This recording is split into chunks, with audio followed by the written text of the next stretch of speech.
Aloha.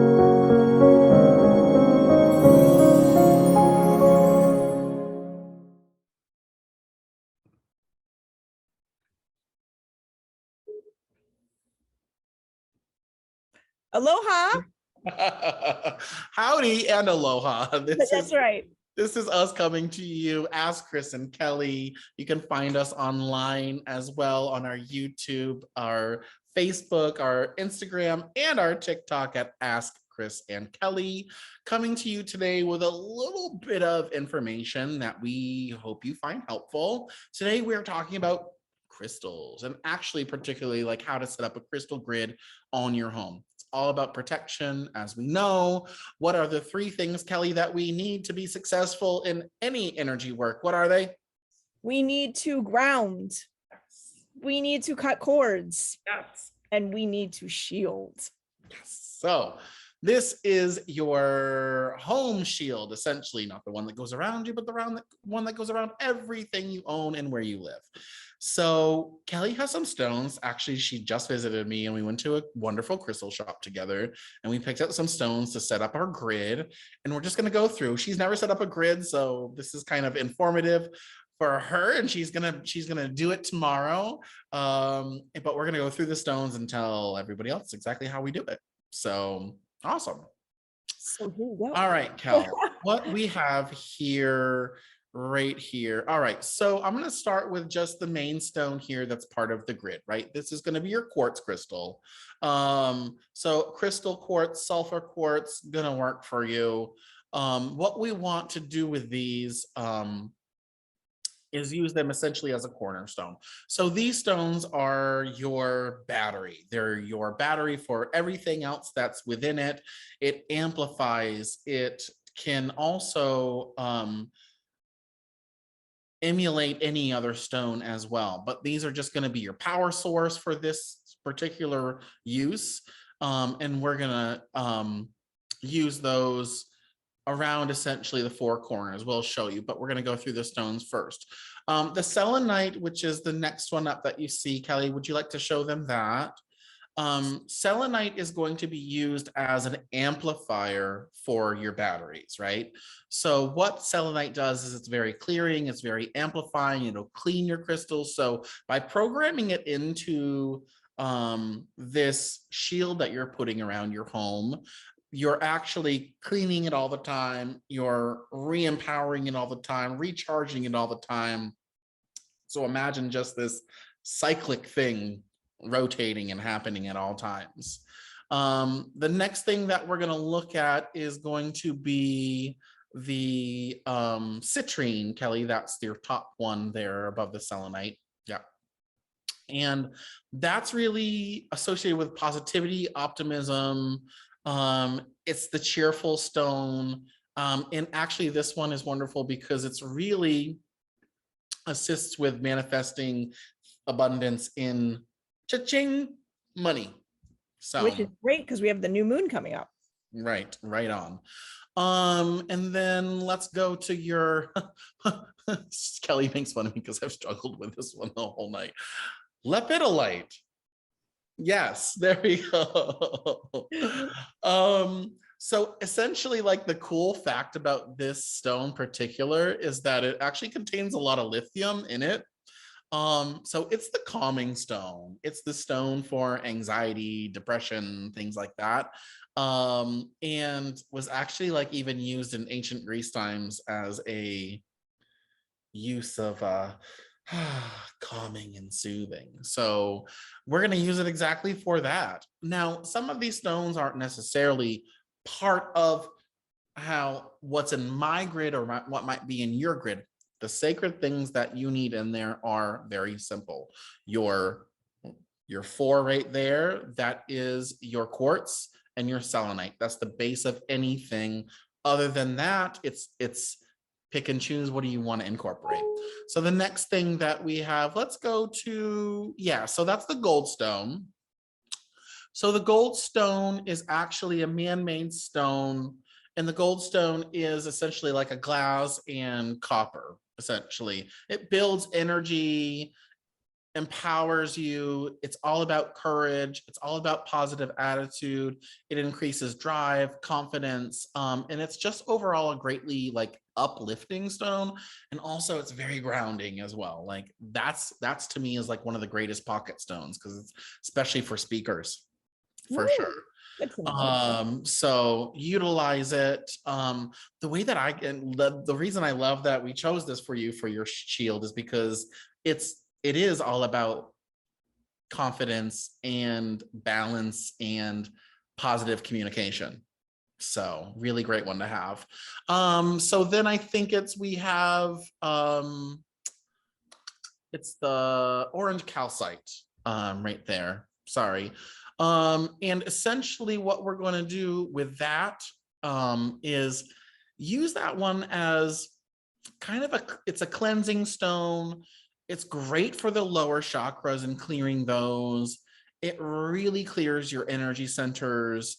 And it really connects us with our feelings. So while Goldstone connects us with, more of that communication, now we're going to be connecting with the feelings behind that. It's also very earth. What is the word I'm looking for? It's really convenes you with earth, the whole totality of earth.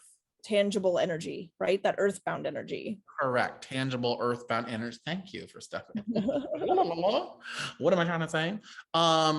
Very, very, very useful stone. Definitely for tapping in. And honestly, like if you're dealing with an emotional problem or you have something that you're struggling with and you're finding it hard to figure out exactly, oh, well, what is this? Why am I feeling this way? And what is the problem? And why am I emotionally kind of distraught about this? Boom, that stone will really help you get to the center of it and keep you centered while doing so. How's that sound? That sounds amazing. Okay, awesome.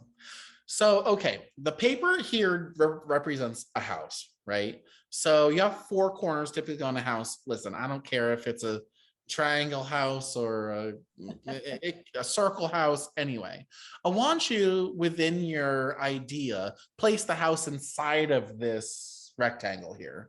And then imagine that there are 4 points around you, right? So those are the 4 points. So Kel, what we're going to do is we're going to take the quartz and we're going to put them on the 4 corners of the paper, the house. What I want you to do with these, Kelly particularly, actually, she lives in a townhouse. So 2 corners, she has 2 corners that are exposed, but she has 2 corners that are attached to another home. So we're just gonna imagine an invisible line between that wall there where she shares a wall with the other folks. And we're going to take the 2 stones front and back of the home and we're going to bury them at the foundation there or as close to. And then the other 2 we're going to bury at the corner of the house or as close to as we can get. And so then you created this rectangle or square grid around you. Does that make sense, Cal? Yep. All right. I do want them buried at least like 3 inches under the ground. Okay, 3 inches. I want them just really in there because the earth is also giving up energy. And so the stones are going to be replenished by that as well. So your selenite, what I want you to do is just put that in the very center of the paper. That is, so the way that we're imagining this really is like a 3D kind of pyramid, right? Comes up into a point and the selenite is the point energetically. So when you're putting this together, it really is just get into your mind's eye, have fun with it, use your imagination, put that selenite somewhere inside of the home on the highest story you have, as center as you can get it. Like center for me is my second story. There's a bathroom kind of in the middle. I would put that maybe like on top of a cabinet or somewhere where like people aren't going to be moving it around and interacting with it. It's really there to just be re-energizing that pyramid, re-energizing the stones that it's connected to. The other stones, this is just very simple. Like when you build the same that we kind of talk about, what do you want to put into your shield, Cal? It's what do you want to put into your shield at home, right? So me, and like I'm a private person. I don't want my words to be heard. So when I'm going through and I'm setting the stones, that's going to be my intention, right? I'm gonna just, I might speak it to the universe, either in my out loud in my mind, just as I lay this grid, no words escape my home and no words come into it that I do not want or approve of. Nobody can hear what I say, and I won't hear anything else I don't want to hear outside. Um, Essentially imagine it as like a sound dampening going over your home, and just everything you say within is sacred, right? And private. Very important. I did this with Kelly a little bit while she was here with a little experiment. Did you remember when we did it? What did Yes. you experience? Well, yeah, it's pretty powerful, the energy, right? And when you walk into Chris's house, there's also like this awesome area where he has crystals, and I could feel the energy palpable from there Yeah. as well. It's funny when you actually do like the communication one, it almost like dampens your voice. Like it dampens everything, and you're like, oh, there's not an echo, or there's not, like, you know what I mean? So that's pretty cool. Um, as we said, so like, and you can build anything in. I like the communication thing. I like nothing that wants to harm me may enter. No negative energy can dwell within. Loving, harmonious communication. We all see, feel, and understand each other kind of feelings. It's all about everybody that's dwelling together, right? And so then you can take the stones like she has and add them to your grid. Now, what you can do with these stones, you can use them a few different ways, Kelly. So let's take first, let's take the orange calcite, for instance. We can take that and we can plant it outside between the quartz anywhere we want to. Okay. We can bring it inside and put it on the first floor, maybe around where the selenite is. But I want you to either have it in direct line with the selenite. Imagine it's a floor above. It's either directly below or it's buried outside around. So that's really just how your grid's going to be. Okay. You can add things to your center, but just understand that's just for your own, for you, but to really make them part of the grid. So like communication for your goldstone. You would bury that, and with the intention doubling down on that communication, right? So what do you have for questions? Because if it's buried, so this one is also buried. You can. I'm telling you, you can choose to bury them.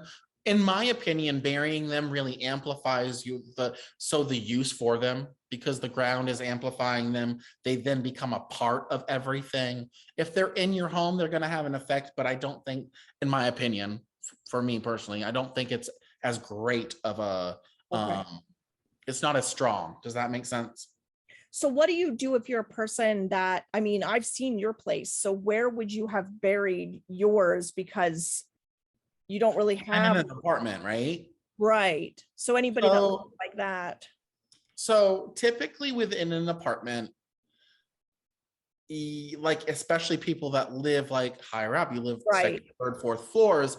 I just want you, then what I want you to do is I want you to get them as close to the 4 points within your home as possible. Might be the corner of a bedroom, a corner of a kitchen, wherever, but just put them in a place that they won't be disturbed. So what I did for my friend Justin moved into an apartment like a couple years ago, and I'm like, we're gonna set up your grid, and did everything, and I'm like, listen, we're just gonna like tape them down here and just like let them be, because he's like, my cat's gonna like toss them around and whatnot. I'm like, that's okay. I'm like, I'm sorry, little stone, but we're gonna tape you over here, and it's gonna be clear tape. You're gonna be happy, but like some clear tape, please. They don't like to be in the dark. That's a So good tip. And I asked that because a lot of people here in Hawaii live in those kind of homes, high absolutely, rises and apartments and things like absolutely, that. for So sure. If you do live in an apartment, what I want to make very clear is that I would choose, just in my opinion, I would choose a little for your quartz. I would choose a little bit larger stones. So for you, I know that we can put these in the dirt and they'll amplify. So if you can hold yours up and we'll kind of compare. I would choose a stone the more quartz, this size. yeah, Yeah, mine. hold the quartz up, and yours is that. So like, I would choose a stone 3 or 4 times the size of that if you're in an apartment. If you can't get it into a ground, just because it's not going to have the earth energy in it, it's not going to be grounded. You're depending only on your selenite. Kelly, hold up your selenite. And my selenite is small. You can get Right. really If large. you're in an apartment, you want something, you want a bar or something, probably 4 times the size of that. So I would say you'd want, I would say that's around a quarter Yeah. size. You'd want 4 of the 4, like the 4 of Yeah. those. I have a selenite wand, and it's like, Yeah. it's probably about 12 inches and about 1 inch wide. Fantastic, works amazing. Also works for clearing your stones. The stones, when you put into your grid, you never move them. You never touch them. You never move them until the day that like you move, and it's the last thing to leave the house. And it's really important, and I have to like really ask you guys to really take them up when you leave, because it's a very personal thing, and you can really affect other people's energies if you leave them in the property and in the house. And they're What like, about these two? yeah, so we talked about the lepidolite, So and we in the talked grid, about the citrine. right? Where do we put it in the grid? So it's the same for any of the extra stones, right? You can place them outside around. You can place them, and if you live in an apartment, you can place them along the lines of the interior of the home, etc. That would be fine. It's not as important as where you put them around it. It's just that they're connected to the grid system, right? So Okay. imagine this as just a grid, and you just want them connected somehow. And it's important wherever they go that they just don't get moved around, right? Because Got it. imagine like if you build a structure, you're not going to move a wall around. You're going to Yeah. leave it there. So just imagine that, like, imagine you're building a structure, a 3D triangle structure for sure. And do that, and you should be wonderful. And honestly, the sky's the limit in what you do program into it. But I just, live in positivity in the light, and like whatever comes through must be engaging and helpful, and live in the light and positive. Um, and maybe my mother-in-law can't call through it. Um, just saying. But yeah, I think that's really, really important for people to have. And the one thing about this is that I love about it is that you, and Kelly, you'll know this because you're super empath, like holding yourself up and shielding yourself up all day can be so draining. Exhausting. And when you walk in your door, you no longer have to do it. You get to take off the coat. You get to be like, oh, okay. Finally. I'm here. I'm good. I don't have to do this. I get to take off my wet jacket and like hang it up to dry. You know what I mean? Mm-hmm. So Yeah. Perfect. This was awesome. Yeah. What about just one last question? When we were at the crystal shop, I noticed that there were actual grids. Would that be something that you would recommend also for people living in an apartment, or what are your thoughts on those? I mean, my thoughts on grids are it is a more intermediate and advanced kind of thing. Okay. If you're working with the energies. And so a lot of the grids are actually used for people that read crystals. Got it. And people that read the energies of crystals and use it as a way that you use tarot or I talk to dead people. Okay. So that's how they use them. I wouldn't utilize it for a grid in a home. Perfect. Awesome. Well, thank you so much. So hopefully Thank you. everyone out there will now make sure their home is shielded and protected, living your best life, keeping your naggy neighbors out of your doorstep. Well, thank you so much, Chris. And don't forget, you Yeah. can find us at Ask Chris and Kelly on Facebook, on Instagram, on TikTok, and on our YouTube channel. Absolutely. Well, thanks so much for joining. We'll see you again soon. Bye, everyone.